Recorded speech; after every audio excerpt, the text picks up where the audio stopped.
வணக்கம். ஒரு செய்தி பல கோணங்கள் நிகழ்ச்சிக்கு உங்களை வரவேற்கிறோம். இந்த நிகழ்ச்சி நம்முடன் பேசுவதற்காக பன்னாட்டு உறவுகள் ஆய்வாளர் திரு குரு அவர்கள் இணைந்திருக்கிறார். சார் வணக்கம்.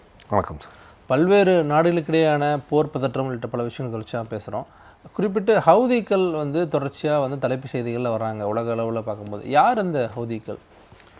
ஹவுதிகளை பொறுத்த வரைக்கும் பார்த்தீங்கன்னா இவங்க ஏமன் நாட்டில் இருக்கக்கூடிய ஒரு உள்நாட்டு குழு. பெரும்பான்மையாக இஸ்லாமில் இருக்கக்கூடிய ஷியா பிரிவினரை சேர்ந்த ஒரு குழுவாக இருக்காங்க. ஏமனில் கடந்த ஒரு 35 ஆண்டுகளாக பார்த்திங்கன்னா அவங்க உள்நாட்டிற்குள் இருக்கக்கூடிய சூழ்நிலை என்பது கொஞ்சம் பதற்றமாகத்தான் இருக்கிறது. அதற்கு முன்னாடி 90களுக்கு முன்னாடி 2 நாடாக இருந்த ஏமன் ஒரு நாடாக மாறினது 90களில் தான். அந்த சமயத்தில் தங்களுக்கு இழைக்கப்படக்கூடிய டிஸ்கிரிமினேஷன் அந்த அடிப்படையில் ஒரு போர்க்குழுவாக மாறுறவங்க தான் இந்த ஹவுதிஸ் கிளர்ச்சி குழுவாக மாறுறாங்க. இவங்க 2014 பார்த்திங்கன்னா ஏமனுடைய அரசியலில் ஒரு முக்கியமான பங்கு வகிக்கிறாங்க. அதற்கு பின்னாடி 2023 தான் இவர்களுடைய பன்னாட்டு, அதாவது அந்த இன்டர்நேஷ்னல் டைமென்ஷன் நீங்கள் பார்த்தீங்கன்னா ரொம்ப நல்லாவே தெரியுறதை நம்ம பார்க்க முடியுது. குறிப்பிட்ட அந்த 2023 என்ன மாதிரி விஷயங்கள் நடக்குது? 2023 பார்த்தீங்கன்னா இஸ்ரேலுக்கும் நம்ம ஹமாஸுக்கும் நடக்கக்கூடிய ஒரு பதற்றமான சூழ்நிலையில் ஹமாஸ் முதல்ல இஸ்ரேல் மேலே தாக்குதல் நடத்துகிறாங்க. அதற்கு பதிலடியாக இஸ்ரேல் ஹமாஸை தாக்குறாங்க. அந்த நேரத்தில் ஹமாஸுக்கு சப்போர்ட்டாக வரக்கூடிய ஒரு முக்கியமான குழு, அதுவும் ஈரானுடைய ஆதரவு பெற்ற ஒரு குழு, ஹமாஸும் ஈரானிடம் ஆதரவு பெறுகிறது. அந்த மாதிரி வந்த ஒரு குழு தான் ஹவுதிஸ். ஓகே, ஹவுதிஸ்னு பேசும்போது அமெரிக்கா நேரடியாக ஹவுதிகள் மீதான தாக்குதல் பல விஷயங்கள் தொடர்ச்சியாக பார்க்குறோம். அமெரிக்கா இங்கே உள்ள வருது. இப்போ அமெரிக்காவுக்கும் ஹவுதிஸ்க்கு இருக்கக்கூடிய தொடர்பு பார்த்திங்கன்னா அதுவும் இந்த இஸ்ரேல் போருக்கு முன்னாடி போகக்கூடிய ஒரு விஷயந்தான். 2017 சவுதி அரேபியா அவங்க யெமன் மேலே ஒரு தாக்குதல் நடத்துகிறாங்க. அது ஏன் நடக்குதுன்னா அந்த நாட்டினுடைய அதிபராக இருக்கக்கூடிய அலி அப்துல்லா சாலே அப்படிங்கிறவரை ஆதரித்து அவங்க அந்த போரில் களமிறங்குறாங்க. அதே நேரத்தில் பார்த்திங்கன்னா அவருக்கு எதிராக தான் ஹவுதிஸ் அந்த போரில் பங்கு பெறுறாங்க. இதில் ஒரு முக்கியமான விஷயம் என்னென்னா ஈரான் ஹவுதிஸுகளுக்கும் அந்த அரசுக்கு சவுதி அரேபியாவும் சப்போர்ட் பண்ணக்கூடிய ஒரு நிலைமையை நம்ம பார்க்க முடியுது. சவுதி அரேபியா அமெரிக்காவுடைய லாங் டைம் ஆலை அப்படியே இருக்கிற காரணத்தினால அமெரிக்காவும் ஹவுதிஸுக்கு எதிராகத்தான் அந்த இடத்துல களமிறங்குகிறாங்க. ஆனால் இதனுடைய அளவுகோல் என்பது இவர்களுடைய பார்ட்டிசிபேஷனுடைய அளவுகோல் என்பது 2023 பின்னாடி தான் அதிகமாக நம்ம பார்க்க முடியுது. ஓகே, இப்போ இந்த குறிப்பிட்ட காலகட்டம் 2023 இப்போது வரைக்குமே ஹவுதிஸ்கள் மீது அமெரிக்கா தொடர்ச்சியான தாக்குதல்களை அதிகப்படுத்திகிட்டே இருக்காங்க. அதற்கு என்ன காரணமாக இருக்குது? இப்போ 2023 பார்த்தீங்கன்னா அக்டோபர் 2023 இஸ்ரேலுக்கும் ஹமாஸுக்கும் இடையான போர் ரொம்ப அதிகமாகுது. அதே நேரத்தில் டிசம்பர் 2023 ஹவுதிகளும் ஹமாஸுக்கு ஆதரவாக அல்லது பாலஸ்தீனுக்கு ஆதரவாக களமிறங்கும் போது அவர்கள் என்ன செய்கிறாங்கன்னா ரெட் சி வழியாக இருக்கக்கூடிய ஒரு முக்கியமான சோக் பாயிண்ட் பாப் அல் மண்டப் ஸ்ட்ரீட் அப்படிங்கிற ஒரு இடத்துல பல கப்பல்கள், சர்வதேச கப்பல்கள், பன்னாட்டு வர்த்தகத்திற்காக செல்லக்கூடிய கப்பல்கள் மீது ஹவுதிஸ்கள் குறிப்பாக இஸ்ரேலுடைய போர் மற்றும் வர்த்தக கப்பல்கள் மீது ஒரு தாக்குதல் நடத்துகிறாங்க. இது இஸ்ரேலுடைய போர்க்கப்பல்கள், வணிக கப்பல்கள் மீது மட்டும் இல்லாமல் பொதுவாகவே நிறையா கப்பல்களும் இதனால் அஃபெக்ட் ஆகுது. மயர்ஸ்க்குங்கிற ஒரு ஷிப்பிங் கம்பெனி கூட உடைய கப்பல் கூட இதில் அஃபெக்ட் ஆகிறத நம்ம பார்க்க முடியுது. அந்த வழியில் மற்ற எல்லா நாடுகளுடைய கப்பல்களும் அதில் தான் போகிறது. ஆல்மோஸ்ட் ஆசியாவுக்கும் ஐரோப்பாவுக்கும் நடுவில் இருக்கக்கூடிய வர்த்தகத்தில் பெரும்பகுதி இந்த வழியில் தான் போகிறத நம்ம பார்க்க முடியுது. இந்த பாப் அல் மண்டப் ஸ்ட்ரெயிட்டுங்கிறது வெறுமனே ஒரு 30 கிலோமீட்டர் மட்டுமே இருக்கக்கூடிய ஒரு நீரிணை. அதுதான் இதனுடைய ஒரு முக்கியத்துவமாக இருக்குது. அதை ஒட்டி இருக்கக்கூடிய பகுதிகளை ஹவுதிஸ்கள் கைப்பற்றுறதுனால ஏற்படக்கூடிய ஒரு விளைவு தான் இது. ஓகே, அமெரிக்கா எந்த அளவுக்கான தாக்குதல் போகிறாங்க, எந்த அளவுக்கு எக்ஸ்ட்ரீமாக போகிறாங்க ஹவுதிஸ் மீதான தாக்குதலில்? இப்போ ஜனவரி 2024 தான் பார்த்தீங்கன்னா அமெரிக்கா ஆப்ரேஷன் ப்ராஸ்பெரிட்டி கார்டியன் அப்படிங்கிற ஒரு இதை முன்னெடுக்கிறாங்க. அதில் தான் முதல்ல ஹவுதிஸ்களை டார்கெட் பண்ணுறாங்க. அந்த இடத்துல நீங்கள் பார்த்தீங்கன்னா ஹவுதிஸ்கள் அவ்வளவு எளிதாக அவர்களை அந்த இடத்துல இருந்து அப்புறப்படுத்த முடியலை அமெரிக்க கடற்படையினரால். இதற்கு காரணம் என்னன்னு பார்த்தீங்கன்னா அமெரிக்காவுடைய நேவல் டிப்ளாய்மெண்ட் அந்த ஏரியாவில் அதற்கு என்ன cost, what is the cost for the deployment. அதே நேரத்தில் ஹவுத்தீஸ்கள் வந்து அதை எப்படி எதிர்கொள்கிறாங்க. இப்போ நீங்கள் அமெரிக்க கடற்படை பார்த்தீங்கன்னா ரொம்ப விலை உயர்ந்த எக்ஸ்பென்சிவான நிறைய அசட்ஸ் அந்த ஏரியாவுக்கு கொண்டு வர்றாங்க. ஆனால் வெறுமனே ஒரு $1000 $2000 மதிப்புள்ள ட்ரோன்கள் மூலமாக மட்டுமே தான் ஹவுத்தீஸ்களுடைய வான்வெளி தாக்குதல் பெரும்பாலும் அந்த டைமில் இருந்திருக்கு. அதன் மூலமாக வந்து அவங்களால வந்து அமெரிக்காவுடைய தாக்குதலை முறியடிக்க முடியக்கூடிய சூழ்நிலை வந்து இருந்திருக்கிறது இந்த கடந்த ஒரு ஆண்டு காலமாக. இதனால் வந்து என்ன நடக்குதுன்னா, ஹவுத்தீஸ்களை எவ்வளவுதான் தாக்கினாலுமே அவர்களுடைய வலுவான நிலையை வந்து அமெரிக்காவால் ஒரு கட்டத்திற்கு மேலே எதுவும் செய்ய முடியல. இப்போ அந்த தொடர்ச்சியாக அமெரிக்கா அரசுகள் மாறுது. 2 அரசுகளுக்கும் என்ன மாதிரியான வேறுபாடுகள் ஹவுத்தீஸ்கள் மீதான தாக்குதல்களில் பைடன் அரசுக்கும் ட்ரம்ப் அரசுக்கும்? இப்போ பைடனுடைய அரசு பார்த்திங்கன்னா அவர்கள் தான் முதல்ல தாக்குதலை ஆரம்பிக்கிறாங்க. 2024 ஜனவரியிலிருந்தே அவங்க ஆரம்பிக்கிறாங்க. ஆனால் ட்ரம்ப்பை பொறுத்த வரைக்கும் என்னென்னா, ட்ரம்ப் வந்து எலெக்ட் ஆகி வரும் பொழுதே அவருடைய ஒரு முக்கியமான பிளாங்க் என்னன்னு நம்ம பார்த்தோம்னா, போரை வந்து நான் தடுத்து நிறுத்துவேன் அப்படிங்கிற ஒரு பிளாங்க்ல தான் அவர் வர்றாரு. இன்னமுமே அவருடைய சப்போர்ட் பேஸில் பார்த்தீங்கன்னா போருக்கு எதிரான அல்லது அமெரிக்காவுடைய அமெரிக்கன் இன்வால்மெண்ட்டை குறைக்கணும் அப்படிங்கிறதுக்கான ஒரு கான்ஸ்டியூவன்சி ரொம்ப அதிகமாகவே இருக்கிறது அவருடைய சப்போர்ட் பேஸில். அவர்களுடைய ஆதரவுனால தான் இப்போ ரஷ்யா உக்ரைன் போர்லையுமே பார்த்தீங்கன்னா ட்ரம்ப்புடைய முன்னெடுப்புகள் வேற மாதிரி இருக்குது பைடனுடைய அரசிலிருந்து. இந்த இடத்துல ஒரு முக்கியமான விஷயம் என்னென்னா, ட்ரம்ப் என்ன சொல்கிறாருன்னா, ஹவுத்தீஸ்களை வந்து ஈரானுடைய ஒரு ப்ராக்சியாக பார்க்குறாரு, ஈரானுடைய ஏவல் படையாக பார்க்குறாரு ட்ரம்ப். அதனால தான் இப்போ ஹவுத்தீஸ்கள் மேலே ஒரு அட்டாக் தொடுக்கும் பொழுதுமே அவர் என்ன சொல்கிறாருன்னா, ஹவுத்தீஸ்கள் இதற்கு வந்து எதிர்வினை ஆற்றினால் இது வந்து ஈரான் மேலே கூட நாங்கள் தாக்குதல் நடத்துவோம் அப்படிங்கிற அளவுக்கு ட்ரம்ப் வந்து இதை வேற மாதிரி கையாளுறாரு. ஈரான் வந்து நேரடியாக தாக்குதல்கள் ஈடுபடாமல் இருந்தாலும் கூட இந்த விஷயத்தை ஈரானோட ஒப்பிடுறாரு. ஈரானுடைய சம்மந்தப்படுத்தி பார்க்குறாரு ட்ரம்ப். ஓகே, அப்போ பேசும்போது ஈரானுடைய நடவடிக்கை, ஈரானுடைய எதிர் பேச்சுக்கள் என்னவா இருக்கு? இப்போ ஈரானுடைய சப்போர்ட்டுங்கிறது ஹவுத்தீஸ்களுக்கு ஆரம்பத்திலிருந்தே இருக்குது. அவர்கள் ஒரு குழுவாக உருவான காலத்திலிருந்து, சவுதியோட யமனுக்கு ஏற்பட்ட போர் காலகட்டத்திலிருந்து அவர்களுக்கு அவங்களுடைய சப்போர்ட் இருக்கிறது. ஆனால் அந்த சப்போர்ட் மட்டுமே தான் அவர்களை ஆப்ரேட் செய்தா அப்படின்னு பார்த்தோம்னா அது கிடையாது.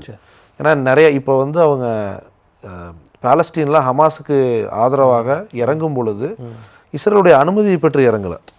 அது அவர்களாகவே எடுத்த ஒரு தன்னிச்சையான முடிவாக தான் பார்க்க முடியுது. அதே மாதிரி அந்த 2017 நடந்த போரில் கூட சவுதி அரேபியா கூட ஒரு அமைதி உடன்படிக்கையை ஏற்படுத்திடுறாங்க. அதுவுமே வந்து ஈரானுடைய ஒப்புதல் இல்லாமல் நடந்தது அப்படின்னு தான் சொல்கிறாங்க.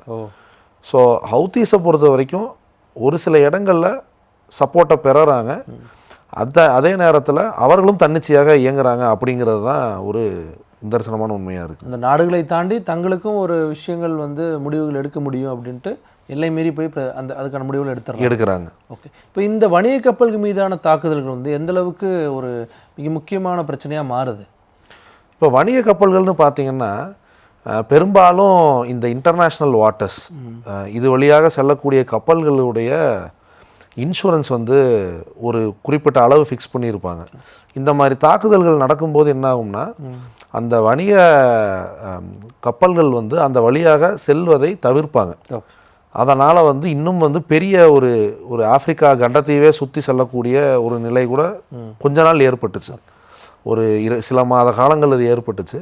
ஆனால் அமெரிக்கா வந்து உள்ள இந்த கிரைசிஸில் உள்ளே வந்ததுக்கப்புறம் அது கொஞ்சம் குறைஞ்சது. இப்போ வந்து பார்த்திங்கன்னா ரெட் சி வழியாகவும் சுவஸ் கெனால் வழியாகவும் கப்பல்கள் என்பது சாதாரணமாக தான் செல்கிறது. ஆனால் ஹவுத்தீஸ் வந்து எந்த நேரத்தில் என்ன செய்வார்கள் அப்படிங்கிற ஒரு பதற்றமும் அந்த இடத்துல இருந்துகிட்டே இருக்குது. இந்த தொடர் தாக்குதலின் தொடர்ச்சியாக, அமெரிக்க படையினுடைய தொடர் தாக்குதலின் தொடர்ச்சியாக ஹவுதீஸ் ஏதாவது முடிவுகளுக்கு வர்றதுக்கு ஏதாவது வாய்ப்புகள் இருக்குது? அதை நோக்கி போகிறாங்களா? இப்போ வந்து இந்த கடந்த ஒரு ஆண்டு காலமாக பார்த்தீங்கன்னா ஹவுத்தீஸ்களுடைய நடவடிக்கை என்பது முழுக்க இஸ்ரேல் ஹமாஸ் போரை ஒட்டியே தான் இருக்கிறது. இப்போ இந்த கடந்த வாரமும் நீங்கள் பார்த்தீங்கன்னா இஸ்ரேல் வந்து அவங்களுடைய அந்த சீஸ்ஃபயரை வந்து சஸ்பெண்ட் பண்ணி மறுபடியும் அட்டாக் அதிகம் பண்ணுறது தான் வந்து ஹவுத்தீஸ் மறுபடியும் ஒரு அறிவிப்பு கொடுக்குறாங்க. இஸ்ரேல் மறுபடியும் தாக்குதலை தொடருமானால் நாங்களும் மறுபடியும் வந்து கப்பல்கள் மீது தாக்குதல் நடத்துவோம் அப்படிங்கிறத அவங்க சொல்கிறாங்க. அதற்கு அப்புறம் தான் வந்து ட்ரம்ப் என்ன சொல்கிறாருன்னா, இந்த மாதிரி ஹவுத்தீஸ் வந்து தாக்குதல் நடத்தினால் நாங்கள் அதற்கு பதிலடி கொடுப்போம், அதுவும் வந்து பைடன் கொடுத்தத விட அதிக அளவில் நாங்கள் கொடுப்போம் அப்படிங்கிறத வந்து அவர் ஆணித்தரமாக சொல்கிறாரு. இதில் ஒரு முக்கியமான விஷயம் என்னன்னு பார்த்தீங்கன்னா, ட்ரம்ப்புடைய நடவடிக்கையே வந்து இஸ்ரேலை நோக்கி ஒரு மாதிரி இருக்கிறது, யுக்ரைனை நோக்கி ஒரு மாதிரி இருக்கிறது. அதில் ஒரு கன்சிஸ்டன்சி இல்லை அப்படிங்கிறது தான் உண்மை. இப்போ இஸ்ரேலில் நடக்கக்கூடிய போர்கள் அடிப்படையில் தான் ஹமாஸ் மீது தாக்குதல் அதிகமாக இருக்கா இல்லை குறைவாக இருக்கா அப்படிங்கிறது நம்ம நீங்கள் சொல்கிறத வச்சு புரிஞ்சுக்கொள்ள முடியுது. இப்போ அதை வச்சுமே ஏன்னா ஒவ்வொரு காலகட்டங்களும் வெவ்வேறு மாதிரியான நடவடிக்கைகளை வந்து அந்த போர் சூழல் வந்து ஏற்படுத்துது. இப்போ இது வந்து ஒரு முடிவுக்கு எட்டக்கூடிய நிலையில் இல்லவே இல்லையா? இப்போதைக்கு முடிவுக்கு வரக்கூடிய ஒரு சூழ்நிலை அங்கே தென்படலை, இப்போ வரைக்குமே அது தென்படலை. இதனால் ஏற்படக்கூடிய பிரச்சனைகள் அதிகமாக இருக்கும் அப்படிங்கிறது தான் இப்போதைக்கு நம்ம பார்க்க முடியுது. ஆனால் இதே நேரத்தில் வந்து அமெரிக்காவுடைய உள்நாட்டு அரசியலில் பார்த்தீங்கன்னா, இது அமெரிக்காவுக்கு இந்த இது தேவையா அப்படிங்கிற மாதிரியான சில குரல்களும் எழுகிறது. தேவையில்லாமல் வந்து இந்த பிரச்சனையில் மூக்கு நுழைக்கிறாங்க அப்படி போகுதா?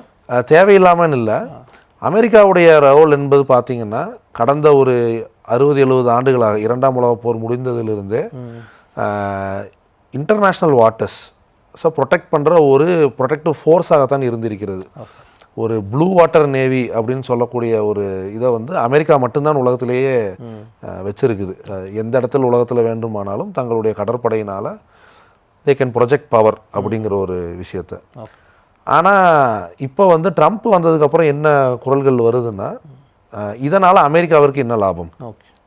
இத்தனை நாள் வந்து ஒரு குளோபல் ஆர்டரை மெயின்டைன் பண்ணுறதுக்காக அமெரிக்கா செஞ்சது, இனிமேல் நம்ம எதுக்கு அதை செய்யணும்? எல்லா விஷயத்துலையும் அமெரிக்காவுக்கு என்ன லாபம் தான் கொண்டு போகிறாரு.